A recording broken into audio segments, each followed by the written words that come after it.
Смотрите в программе. Труднодоступные северные аэропорты России будут ежегодно получать по 4,5 миллиардов рублей. Очные занятия начались в школах Ленска. Как ребята адаптируются после полугодового перерыва. В столице в эти дни проходят фотосессии для якутского проекта семейного чтения «Мама в книге».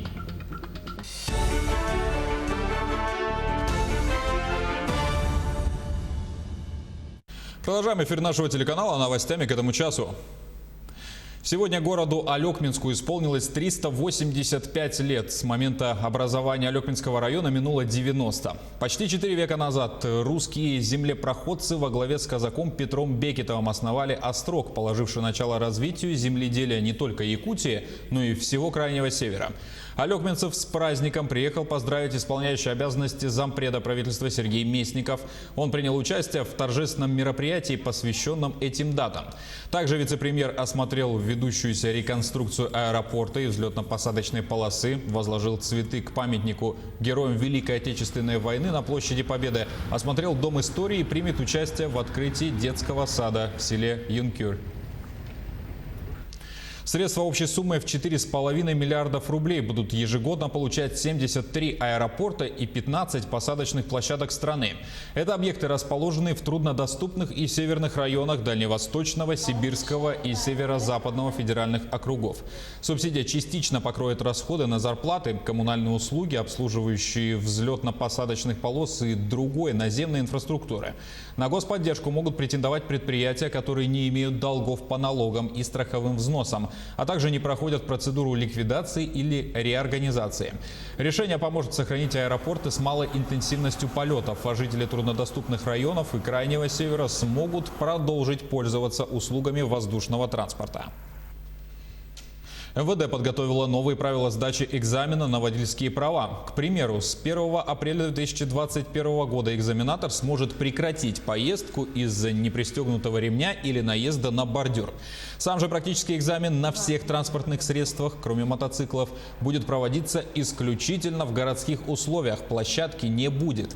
Проект административного регламента также упрощает процедуру оформления перед экзаменом. Писать заявление в отделении собственноручно не придется. Это сделает сотрудник МВД.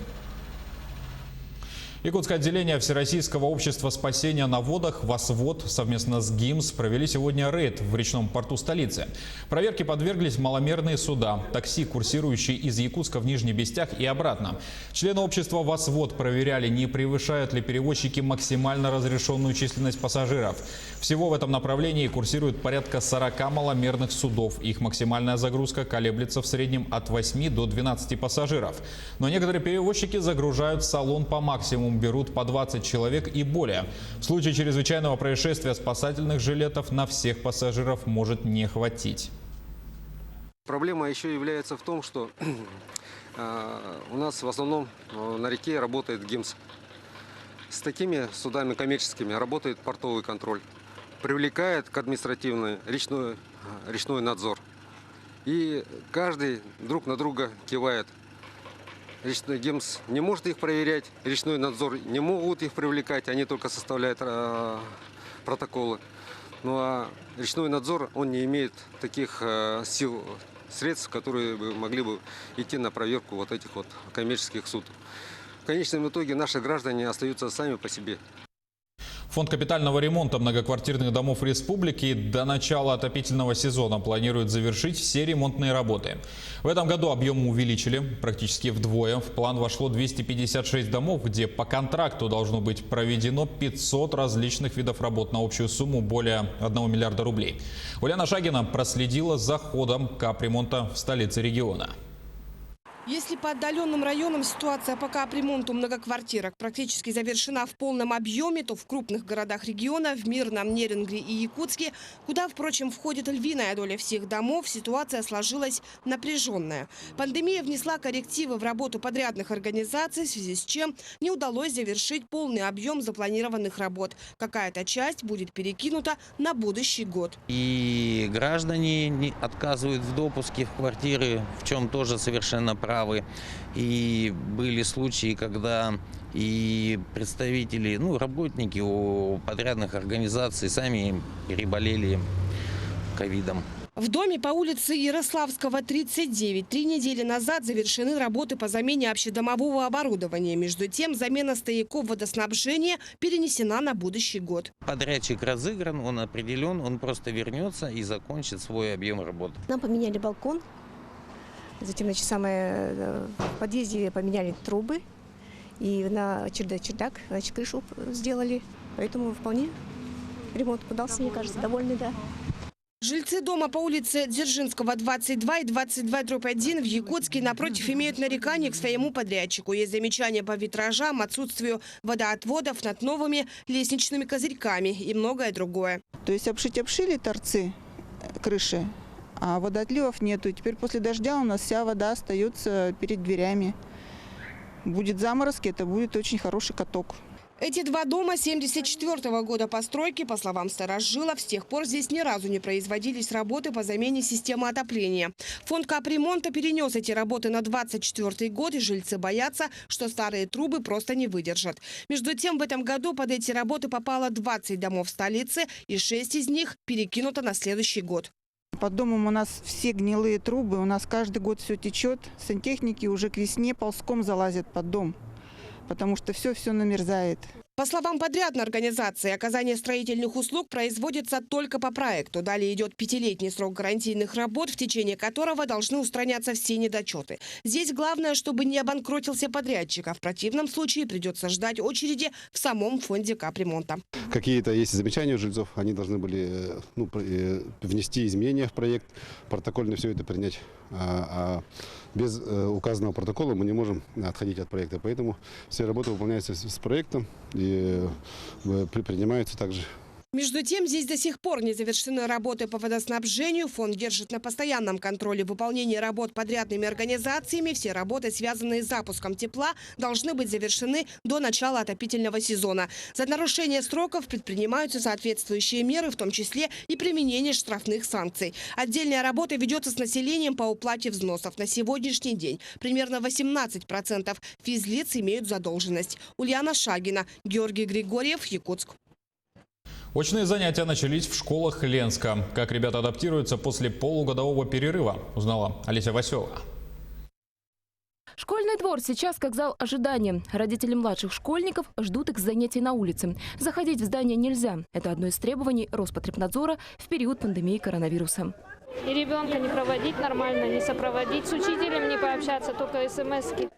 А еще отдельные входы для разных классов и посещения, строго по времени. На входе обязательная термометрия. Каждому ребенку измеряют температуру и записывают данные в тетрадь. Только после этого он может пройти в раздевалку. В школе номер 2, самой большой в Ленске, все классы разбили на потоки. Теперь школьное расписание как масштабное полотно, а у педагогов двойная нагрузка. Но теперь даже она в радость.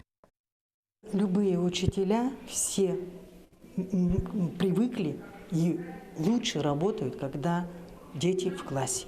Поэтому мы решили применить такую форму, где разделили все параллели по 15 человек, и мы ведем уроки по 4 урока по 30 минут в 3 потока.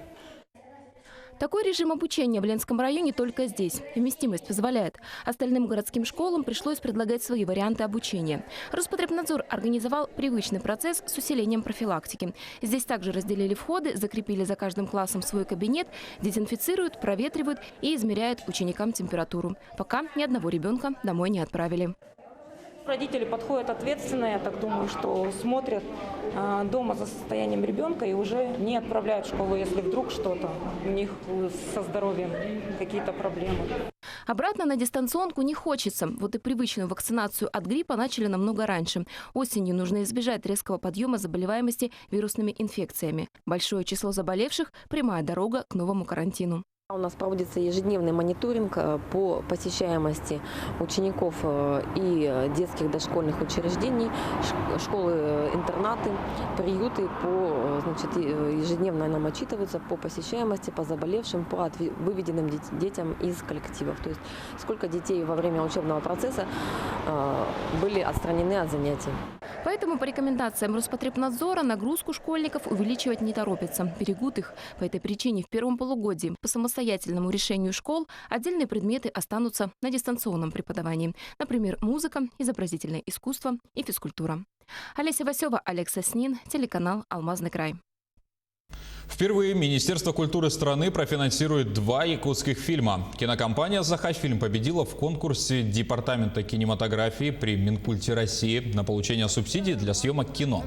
Фильмы начнут снимать в следующем году. Первый проект задумала Любовь Борисова, режиссер известного фильма «Надо мною солнце не садится», а второй проект режиссера Эдуарда Новикова.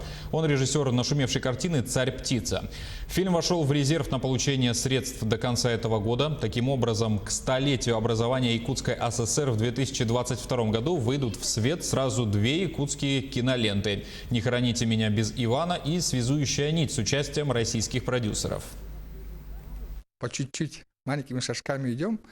И сейчас нас вообще в киносфере России, то есть, да, и, может, за пределами уже начинают узнавать, уже знают, если какие-нибудь фестивали мы там заявляемся, уже не смотрят так, как тогда, допустим, нет, уже ждут, потом уже считают нас конкурентами. А фонд президентских грантов поддержал якутский фотопроект «Мама в книге». Он стартовал в марте этого года и призван привлечь интерес детей и молодежи к семейному чтению. Фотопроект включает серию фотографий, раскрывающих образ матери в произведениях современных и классических писателей. Каждая серия отображает по 10 образов матерей, описанных в произведениях якутских, российских и мировых авторов. На днях прошла первая фотосъемка проекта по мотивам повести Лугинова, а накануне прошла съемка в Саха-театре фотографа Евгения Уранхая. Сложности в таких съемках, когда вот исторический кадр делаешь, там надо все-таки показать вот ту атмосферу. Всегда это сложно. До мелочей надо там следить. Там, слава богу, у нас костюмер есть, который помогает сотрудничать с нами Саха-театра. Вот они предоставляют одежду. Это тоже очень хорошо, потому что там уже от мелочей все сделано как бы. Клуб исторической реконструкции и фехтования «Йотунхейм» открывает лучный тир на территории музея «Россия. Моя история». В программе запланированы показательные стрельбы профессионалов, а затем натянуть тетиву смогут и жители Якутска. Сейчас с нами на связи Полина Долинская. Полина, что еще сегодня ждет гостей мероприятия? Здравствуйте. Вообще клуб «Йотунхейм» был создан для изучения культуры, боевого искусства, а также старинных видов ремесел на Скандинавии и 8-9 веков. Для жителей нашего города выпала прекрасная возможность не только увидеть, но и приобщиться к истории.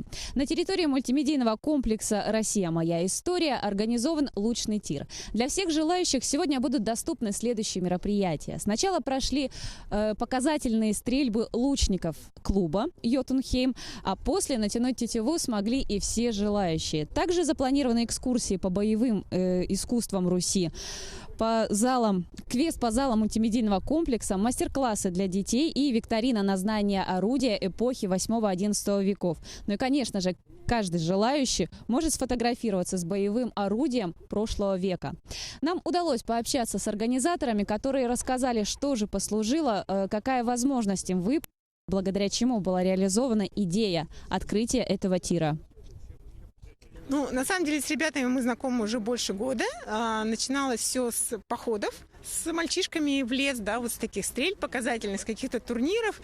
И когда мы съездили в Нерюнгри, увидели, что ребята из клуба исторической реконструкции сделали вот какой-то тоже такой открытый тир, мы решили сделать это еще грандиознее, объединиться с историческим парком, где я работаю, да, и не просто сделать там стрельбы, да, а придать этому какую-то такую подоплеку, Древнюю Русь. И поэтому мы в эту программу завязали и уроки. И вот именно с этой программой уроков, экскурсий, викторины и так далее по оружию Древней Руси, по быту славян, и плюс еще тиру, мы выиграли грант от Росмолодежи.